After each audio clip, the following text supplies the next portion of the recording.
Hi friends, welcome to Dhanya's Karaikudi சமையல். Today நம்ம சேனலில் மஷ்ரூம் வச்சு ஒரு பிரியாணி ரெசிபி பார்க்க போகிறோம்.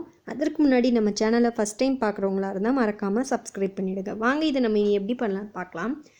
குக்கர் ஒன்று வச்சுக்கலாம். குக்கர் நல்லா ஹீட் ஆனதுக்கப்புறமா ஒரு 2 டேபிள் ஸ்பூன் அளவு கடலெண்ணெய் சேர்த்துக்கலாம். கடலெண்ணெய் நல்லா காஞ்சதுக்கப்புறமா ஒரு பிரியாணி இலை, ஒரு சிறிய அளவு பட்டை துண்டு, 3 கிராம்பு சேர்த்துக்கலாம். இதெல்லாம் நல்லா பொரிஞ்சு வந்ததுக்கப்புறமா 3 பச்சை மிளகாய் கீறினதை சேர்த்துக்கலாம்.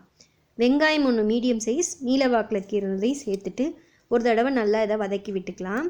இப்போ வெங்காயம் சேர்த்ததுக்கப்புறமா கொஞ்சம் நேரம் கழித்து நீங்கள் உப்பு, இதற்கு தேவையான அளவு உப்பு சேர்த்துக்கோங்க. பிரியாணிக்கு எவ்வளோ உப்பு தேவையோ அந்த அளவு நீங்கள் சேர்த்துக்கலாம்.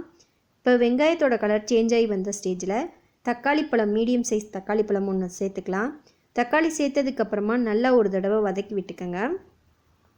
தக்காளி ஓரளவு வெந்து வந்தால் போதும். இந்த மாதிரி வெந்து லைட்டாக வந்த ஸ்டேஜில் ஒரு 1.5 டீஸ்பூன் அளவு இஞ்சி பூண்டு பேஸ்ட் சேர்த்துக்கலாம். 250 கிராம் காளான் வெட்டி வச்சுருக்கதையும் சேர்த்துக்கலாம். காளான் பார்த்திங்கன்னா வாஷ் பண்ணும்போது ஒரு தடவை வாஷ் பண்ணிவிட்டு மண் போனதுக்கப்புறம் தண்ணியில் ஊற வச்சிடாமல் உடனே கட் பண்ணிவிடுங்க. தண்ணியிலே போட்டு வச்சா தண்ணி ரொம்ப இழுத்துடும் காளான். இப்போ காளான் சேர்த்ததுக்கப்புறமா நல்லா இதை கலந்து விட்டுக்கோங்க. காளான்லேருந்து தண்ணி வர்ற ஸ்டேஜ் வரைக்கும் இது நல்லா வதங்கி வரணும்.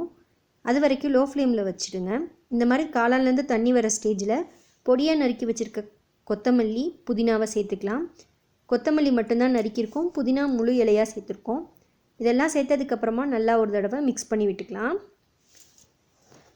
ஒரு 2 நிமிஷம் அப்படியே நீங்கள் லோ ஃப்ளேமில் வச்சுடுங்க, நல்லா வதங்கி வரட்டும். இந்த ஸ்டேஜில் மஞ்சத்தூள் 1 டீஸ்பூன், மிளகாய்த்தூள் ஒரு 3 டீஸ்பூன், காரத்துக்கு தகுந்த மாதிரி நீங்கள் மிளகாய்த்தூள் சேர்த்துக்கோங்க. ஒரு 2 டீஸ்பூன் அளவு மல்லித்தூள் சேர்த்ததுக்கப்புறமா 1 டீஸ்பூன் அளவு ஜீரகத்தூள், 1 டீஸ்பூன் அளவு சோம்புத்தூள், கரம் மசாலா ஒரு 1.5 ஸ்பூன் அளவு சேர்த்துக்கலாம். கரம் மசாலா உங்களுக்கு மசாலா நிறைய ரைஸ்க்கு வேணும்னா நீங்கள் எக்ஸ்ட்ரா கூட 1 ஸ்பூன் சேர்த்துக்கலாம். மசாலா எல்லாம் சேர்த்ததுக்கப்புறமா நல்லா இதை மிக்ஸ் பண்ணி விட்டுக்கலாம். மசாலாவோட பச்சை வாசனை போகிற வரைக்கும் நம்ம லோ ஃப்ளேமில் வச்சே இதை கலந்து விட்டுட்ருக்கணும். மசாலாவோட பச்சை வாசனை போனதுக்கப்புறமா நம்ம இதற்கு தேவையான அளவு தண்ணி சேர்த்துக்கலாம். தண்ணி பார்த்திங்கன்னா நான் 1 டம்ளர் ரைஸ்க்கு 2 கிளாஸ் அளவு தண்ணி சேர்த்துருக்கேன். இப்போது பாஸ்மதி ரைஸ் தான் நான் இன்றைக்கி எடுத்திருக்கேன், அதனால் 1 கப்புக்கு 2 கப் அளவு தண்ணி எடுத்திருக்கேன். தண்ணி ஊற்றுனதுக்கப்புறம் ஒரு தடவை நல்லா கலந்து விட்டுட்டு கொதி வர வரைக்கும் வெயிட் பண்ணலாம். இப்போ நல்லா கொதி வந்துடுச்சு. இந்த ஸ்டேஜில் 1/2 மணி நேரம் ஊற வச்ச பாஸ்மதி ரைஸை சேர்த்துக்கலாம். ரைஸ் சேர்த்ததுக்கப்புறம் ஒரு தடவை கலந்து விட்டுக்கலாம். இப்போ ஒரு சிறிய சைஸ் அளவு எலுமிச்சைப்பழச்சாறு இதில் சேர்த்துக்கலாம். எலுமிச்சைப்பழச்சாறு சேர்க்குறது ரைஸ் உங்களுக்கு உதிரி உதிரியாக வரும். இப்போ நம்ம இதெல்லாம் சேர்த்ததுக்கப்புறமா இதை குக்கரை போட்டு மூடி வச்சிடலாம். ப்ரெஷர் போட்டலாம். ப்ரெஷர் போனதுக்கப்புறமா நம்ம குக்கரை ஓப்பன் பண்ணிடலாம்.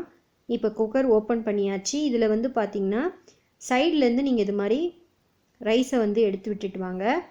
ரைஸ் பார்த்திங்கன்னா குழையாமல் அளவாக எப்படி வந்திருக்குன்னு பாருங்கள், உதிரி உதிரியாக. மசாலா எல்லா பக்கமும் நல்லா மிக்ஸ் ஆகிற மாதிரி ஒரு தடவை கலந்து விட்டுக்கோங்க. உங்களுக்கு வேணும்னா நீங்கள் நெய் கூட இப்போ சேர்த்துக்கலாம்.